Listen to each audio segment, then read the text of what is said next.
Now next topic is conversion of potential energy into kinetic energy.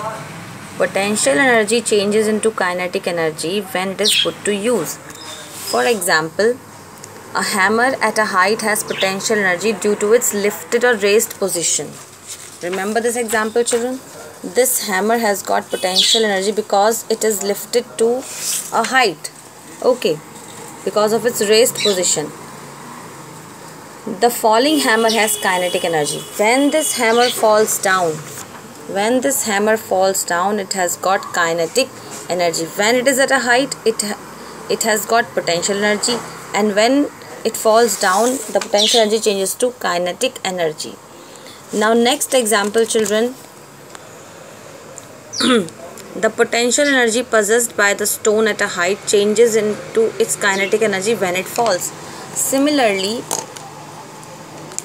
there is a stone. It is kept at a height. Now, while it is at this height, for example, this is a building and this stone is kept at a height.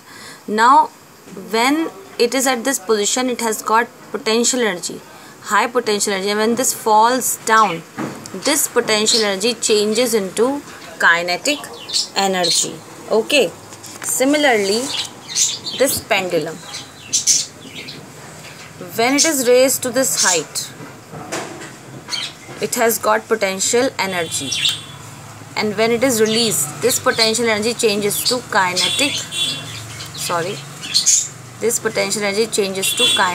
energy. Again it reaches to this height, it takes potential energy, and then again when it comes down, it converts its potential energy into kinetic energy. So in short, I want to say that potential energy changes to kinetic energy. Like in this case, when this spring is compressed,